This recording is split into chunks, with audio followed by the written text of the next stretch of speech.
Hi,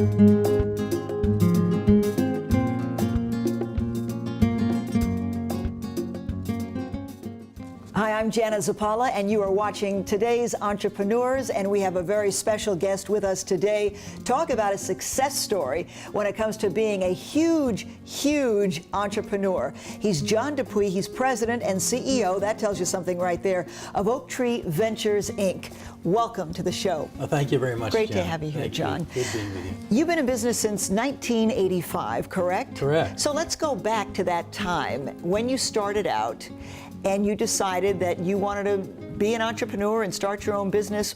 What were you thinking at that point, and what did it take to become an entrepreneur? Well, actually, what it took to become an entrepreneur was for me to have some experience in the business world. And so I went to work for BigCo, General Dynamics Corporation, and I spent 7 years with them and was the staff assistant to offsite management and the president of the company, and realized that as a subcontractor and a prime contractor for the federal government, we were buying missiles and putting all the components together to assemble those missiles and launch them. And so I realized that my entire career was predicated on a government contract, and decided to become an entrepreneur. I didn't want to work for big government all my life. You wanted to work for yourself, basically. And your firm, as I mentioned, Oaktree Ventures, Inc., is a boutique investment firm. Why did you decide that that was the type of work you wanted to do as an entrepreneur? Well, in 1985 and 1986, I got involved with a company called Oaktree Consulting Group. And they were looking for money for their high technology software companies. And so they came to me and said, how would you like to be that person? And I said, I would like it.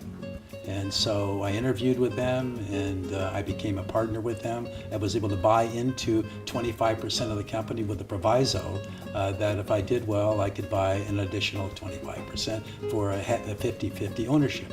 So you talk about buying into, you've got to have some money, some capital. And how were you able to do that at that point? Well, I saved my money.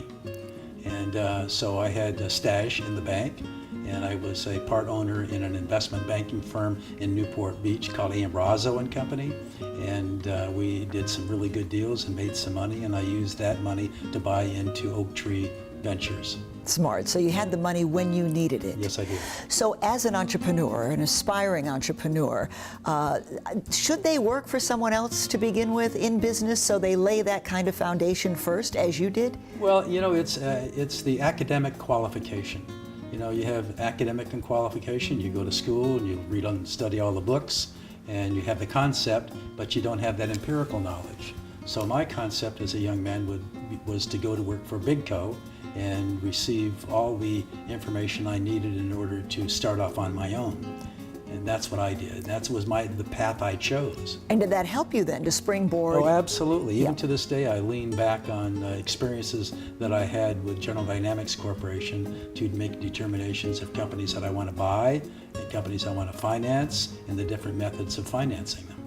How important is education? You hear a lot of entrepreneurs' stories, and you hear that, well, they dropped out of college, that they didn't feel the education was important enough to stick with it, that to get into the world of entrepreneurism was more important.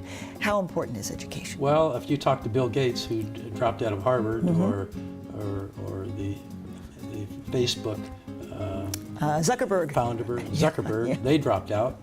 And many people do drop out only because of one reason, because they have discovered a passion that they feel that they can move forward with and win in the marketplace.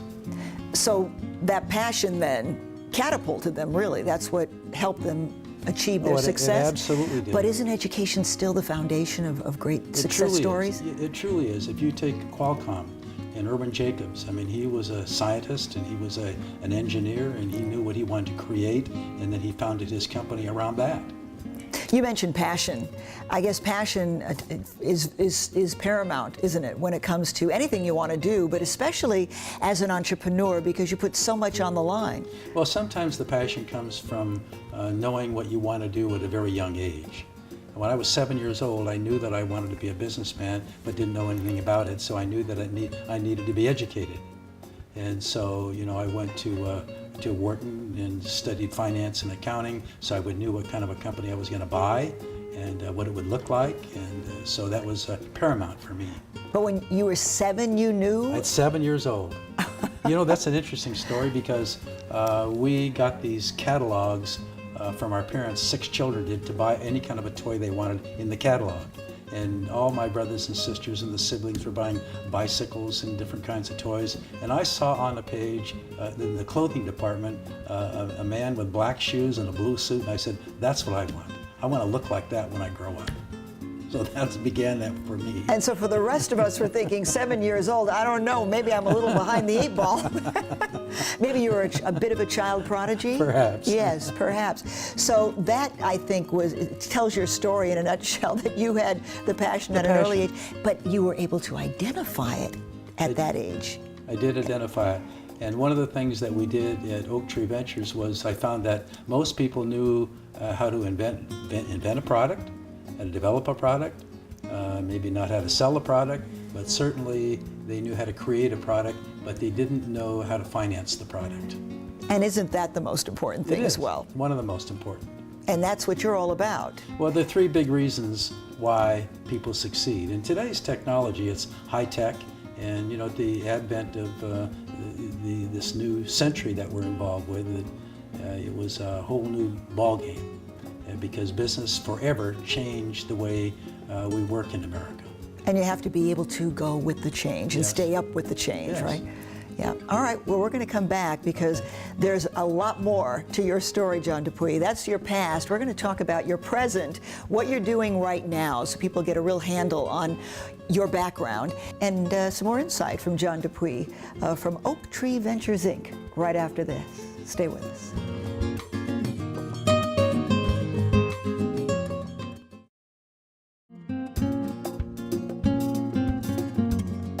And we are back as we continue with today's entrepreneurs. My special guest is John Dupuy, President and CEO of Oaktree Ventures, Inc. Once again, welcome to the show, John. Thank you, Jenna. We are really into now what you're doing at the moment, because the present with John Dupuy is pretty filled, but you've also done a lot in terms of writing books, which also apply to what you're doing today. He's the author of 3 books, as a matter of fact, and I know you wanted to start with Strategies for Success, which is how to carve out a niche in the marketplace when it comes to business, your business, how to dominate the marketplace and then grow, right?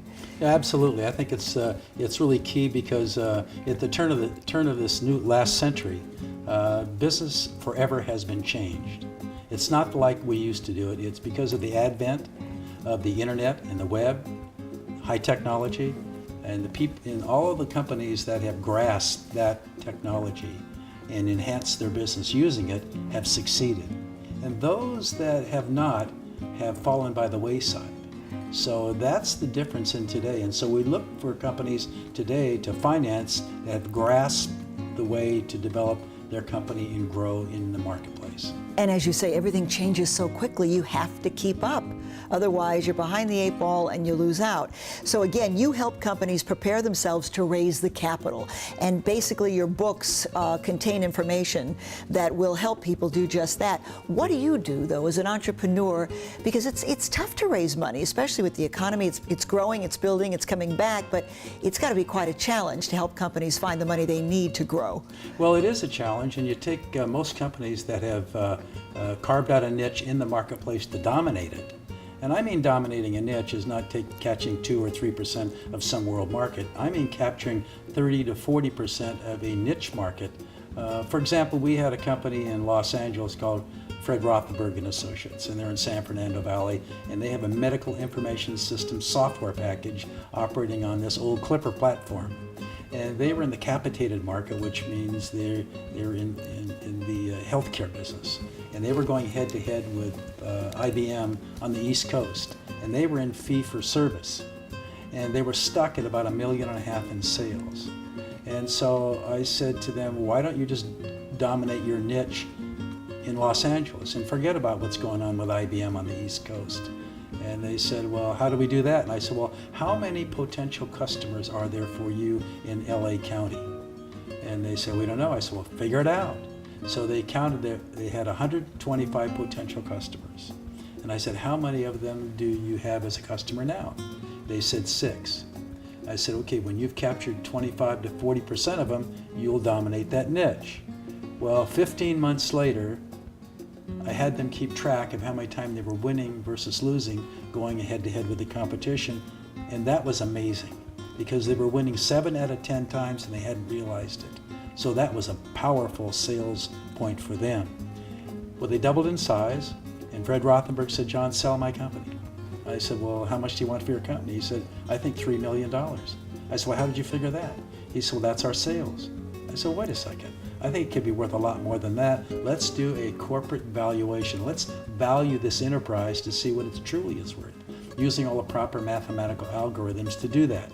And so my firm did that, and we valued it at $12 million. And Fred Rothenberg said, John, you'll never get $12 million for my company. Well, 6 months later, we got J.P. Morgan to give him $8 million cash for 40% of his company. So they had valued it at $19 million. And so that was a big win in valuation. I'll say, it's amazing these companies don't think like you think. That, I mean, you're coming up with answers for them that they probably should have on their own, but then again, that's why you do what you do, and that's why you provide the service that you do, right? So you're looking at these companies to help them build capital, and I know you say there are like a few secrets to finding investors, right? Are there 5 secrets? Well, there are 5, and you know, you can go to a venture capitalist, you can go to family and friends, you can go to a broker-dealer, you can go to different ways that way to finance your company. But if you go to a venture capitalist when you don't have any earnings per share, they're not going to even touch you. And if you go to family and friends when you don't have hardly anything, they're probably the only people you can go to. So you want to kind of grow slowly until where you can get to where the key is what we call EPS, earnings per share. So if you can do 10 million in sales and make $1 million, and you got 10 million shares outstanding, you got 10 cents a share earnings, and it trades at 20 times, that's $2 a share. That's not a bad value. Not a bad value. So we talked a little bit about your past in the last segment. We're talking now about your present. How much have you grown over the years in terms of where you are today? Well, we have an interest in many companies that we help and we assist and we coach. And so that's really where we make money as well. And ideally, the most sophisticated way to participate in the free enterprise system is to become a public company.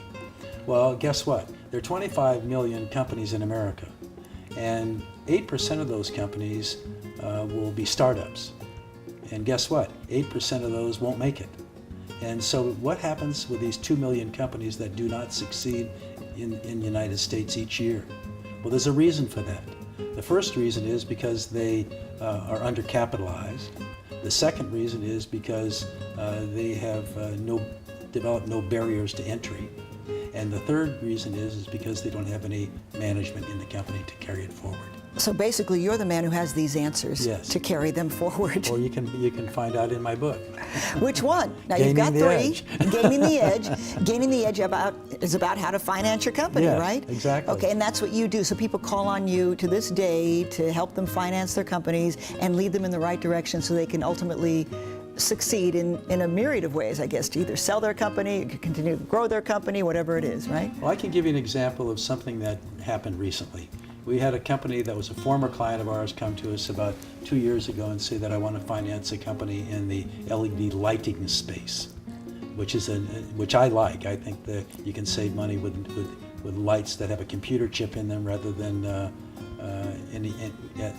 old technology. Then I think it's a good way to go. So, but they didn't have any money and they couldn't grow. And so we got a family member to give them $850,000 to develop the strategy. And then we found a company to merge with them that was doing 10 times, it was like Jonah swallowing the whale, that wanted to sell their company. We bought them. Well, I can see what you're doing here. You're really helping a lot of people make a lot of money, so we have to talk after the show. All right, John Dupuy, President, CEO of Oaktree Ventures, Inc., a boutique investment firm. And when we come back right here on Today's Entrepreneur, what John is doing next, the future. Stay with us.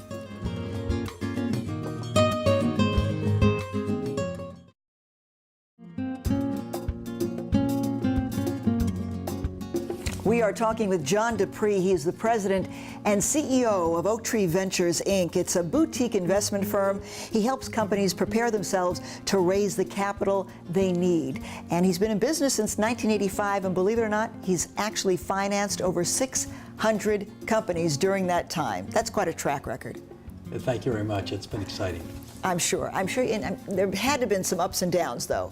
Couldn't be all smooth sailing as an entrepreneur. A lot of companies have not succeeded, but some have. So more have than haven't? Well, I always remember the big ones that have succeeded, and the small ones usually because management hasn't been in place to stay with the company, to have all the skill sets to take it to the next level, because actually companies need to always reinvent themselves. And as long as they're reinventing themselves, and reinventing could simply be the addition of next generation product, because the dominant revenue generator in a company that has 6 products, that revenue generator with that particular product today may not be the dominant revenue generator in 3 years from now. And isn't that your secret, if you will, to success, that you've been able to stay up with things and always manage to be a forward thinker? Because, as you say, it may not be relevant 3 years from now, what you're doing today. It's really true, Jenna. And one thing that we did a company that we started from scratch. It was called Beverly Hills Internet, on Camden Drive in Beverly Hills, and was created by an entrepreneur named David Bonet. And he had spent all of his money on developing this product. And he had an idea to develop a website where people could go live, work, and play all at once. And and you could create your own website. It was marvelous. And we had an opportunity to have it financed by, or not financed yet, but to have a major customer with a big bank in Los Angeles. And he went to them and we said, we want you to give us $25,000 a month as a fee, and then we will have a database that you will be able to access for more customers. They were smart enough to say, $25,000 a month for how big is the database? We said 100,000 people a month. He said no. They said when you get to 1 million, we'll give you 25,000. In the meantime, we'll only give you 5,000. And David says, no way. I said, David, let's caucus, go outside. You'll have your very first customer. Take the money. There you go. So he did it. Long story short, is that 3 years later, they were very successful. They went public, and the success part of that whole transaction was that Yahoo wanted to buy them out. And so David thought he would take maybe $600,000 for the company. And I said, David, let's do a valuation. We valued the company at over $2 billion, and Yahoo paid $2.4 billion for the company. That was a big transaction. And this is what you do. Yes. So you're continuing to do this as you move forward? Yes, absolutely. So it's the mathematical algorithms, and you know, when you value an enterprise, it's a science, but you take 3 or 4 components of the different ratio analysis and the discounted cash flow of future earnings. And what we do at Oaktree, we created what we call a qualitative assessment of a company's growth potential. So we can see where you're going to go, and part of that becomes the value today. All right, you obviously know your stuff. That's a big part of a success story with regard to any business or individual. What other tips and advice would you have for entrepreneurs and aspiring entrepreneurs? Well, first of all, define the market. If you can, when you're going to define the market, it's how big a niche that you can carve out. Because you can't go where the big guys are, because they have more human resources and more financial resources, and you can't compete with them. So stay away from that and stay in the hamlets and the villages where they ain't. Okay, and then dominate your niche that way, so they'll probably one day want to buy you out. What about the building of brands? Isn't that huge as well? Well, you need to build a brand, because it's like, I go back to 3 entrepreneurs that began, one of them in 1893, and it was an individual that created this elixir that he could sell in his pharmacy. Today it is Coca-Cola. And so they were a young entrepreneur startup back there over 100 years ago, and today they're in 125 countries and they're winning big. Another one is what they call AFLAC. And that was developed in Atlanta, Georgia by a couple of young entrepreneurs, and they couldn't figure out what to tell it and what to call it. It was American Federal Life Assurance Company. And one of the promoters was walking by a village where they had a pond, and there were some ducks, and he kept hearing quack, quack, quack, quack, and he was thinking Aflac, Aflac, and that's how it became Aflac. Is that how it all and that was started? their big success. Aflac. It sticks with you. It sticks with you. And that's key. Yeah. And the other story is the one with McDonald's. Ray Kroc had developed that, and he bought that from these two brothers and made that into a fast food chain. But that was a virtual startup. Amazing. And then I guess another thing that entrepreneurs have to remember when they're looking for investors is investors invest in people. Investors invest in people, the management. You have to be able to convince an investor that you have the ability to create the end in mind. Where are you going to end with your money? You're going to put X dollars in. This is the value we have today. This is what we're going to create with your money. After we create this with your money, you can make an exit. All right. You give back to the community, I know. That's big. What is your favorite charity? Well, I think Wounded Warriors is a charity that we like, and we like to give out back to the universities. Through, like, for example, San Diego State University has a class on finance and entrepreneurship, and so I give to that by speaking to that class and giving them copies of my books and helping these young entrepreneurs grow in the marketplace. Sharing your wealth of knowledge. Thank you so much. John Dupuy, President, CEO of Oaktree Ventures, Inc., and you can get more information on his website at oaktreeventures.com, but certainly check out our website for more on today's entrepreneurs. Thank you for watching.